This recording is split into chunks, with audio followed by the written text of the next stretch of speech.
আসসালামু আলাইকুম ওরহমতুল্লাহি ওবারাকাতু। সম্মানিত দর্শকবৃন্দ, আজকের ভিডিওতে আমরা অত্যন্ত গুরুত্বপূর্ণ একটি বিষয় নিয়ে আলোচনা করব। আমাদের সমাজে অনেক নারী না জেনে অথবা জেনেও এমন কিছু কাজ করে ফেলেন যা তাদের জন্য আখিরাতে কঠিন শাস্তির কারণ হতে পারে। আজ আমরা কুরআন ও হাদিসের আলোকে নারীদের জন্য 15টি এমন পাপের কথা জানব যা তাদের জাহান্নামের দিকে ধাবিত করতে পারে। চলুন তাহলে ভিডিওটি শুরু করা যাক। পয়েন্ট 1, আমাদের প্রথম পাপটি হল 5 ওয়াক্ত নামাজ ত্যাগ করা, বিশেষ করে ফজরের নামাজ। মনে রাখবেন, নামাজ ইসলামের দ্বিতীয় স্তম্ভ। যারা প্রাপ্তবয়স্ক এবং সুস্থ তাদের জন্য দৈনিক 5 ওয়াক্ত নামাজ ফরজ। বিশেষ করে ফজরের নামাজ ত্যাগ করা অত্যন্ত গর্হিত কাজ। এর গুরুত্ব অপরিসীম এবং এর অবহেলা মারাত্মক গুনাহের কারণ হতে পারে। পয়েন্ট 2, দ্বিতীয়ত, রমজান মাসে অকারণে রোজা না রাখা। যারা শরীয়ত অনুযায়ী রোজা রাখতে সক্ষম তাদের জন্য রমজানের প্রতিটি রোজা ফরজ। কোনো শরীয়তসম্মত কারণ ছাড়া রোজা ভঙ্গ করা বা না রাখা কবিরা গুনাহের শামিল। পয়েন্ট 3, তৃতীয় গুরুত্বপূর্ণ পাপ হল পর্দা না করা, অর্থাৎ নিজেদের ইজ্জত ও শরীর পরপুরুষের সামনে প্রকাশ করা। মহিলাদের জন্য ইসলামে পর্দা ফরজ, বিশেষ করে যখন কোনো মহিলা পরপুরুষের সামনে নিজেকে সাজিয়ে উপস্থাপন করেন তখন তা হারাম। এটি শুধু তার নিজের জন্যই নয়, বরং সমাজের জন্যও একটি ফিতনা সৃষ্টি করতে পারে। পয়েন্ট 4, চতুর্থত, স্বামীর অবাধ্য হওয়া।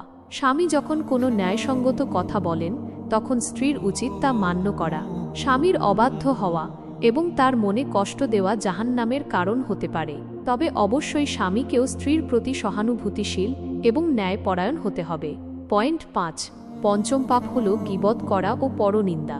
আমরা অনেকেই মুখের আড়ালে অন্যের দোষ চর্চা করি এবং তাকে অপমান করি। এটি অত্যন্ত কঠিন গুনাহ।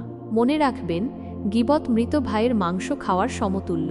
পয়েন্ট 6, ষষ্ঠত, অহংকার করা ও আত্মপ্রশংসা করা। নিজেকে বড় ভাবা এবং অন্যকে ছোট মনে করা আল্লাহর কাছে অত্যন্ত অপছন্দনীয়। অহংকার মানুষকে সত্য গ্রহণ করা থেকে দূরে সরিয়ে দেয় এবং এটি জাহান্নামের অন্যতম কারণ। পয়েন্ট 7, সপ্তম পাপ হল অপচয় ও বিলাসিতা।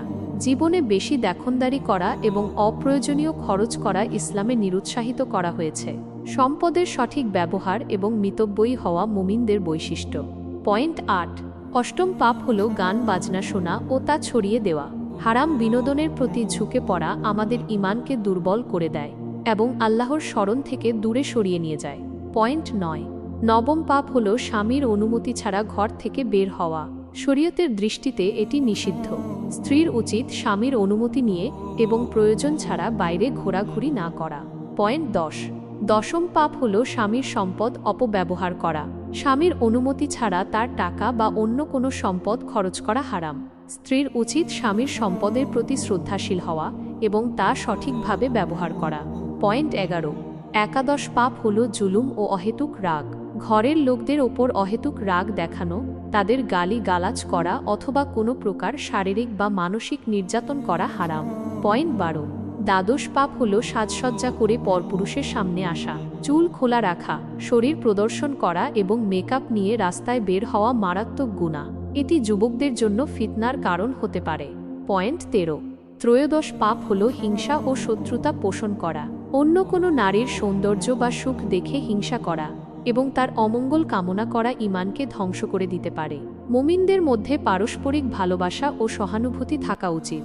পয়েন্ট 14, চতুর্দশ পাপ হল নামাহরাম, অর্থাৎ বিয়ের বাইরের অবৈধ সম্পর্ক। পরপুরুষের সাথে প্রেম করা, কথা বলা অথবা কোনো প্রকার অবৈধ সম্পর্কে জড়ানো হারাম। এটি জিনা তথা ব্যভিচারের দিকে ধাবিত করে। পয়েন্ট 15, পঞ্চদশ এবং সর্বশেষ পাপ হল ধর্মের জ্ঞান না থাকা অথবা জেনেও সেই অনুযায়ী আমল না করা। ইসলামের মৌলিক জ্ঞান অর্জন করা প্রত্যেক মুসলিমের জন্য জরুরি, আর সেই জ্ঞান অনুযায়ী জীবন পরিচালনা না করলে আল্লাহর কাছে জবাবদিহি করতে হবে। সম্মানিত দর্শকবৃন্দ, এই পয়েন্টগুলো হাদিস ও ইসলামী মনীষীদের মূল্যবান উপদেশ অনুযায়ী গঠিত।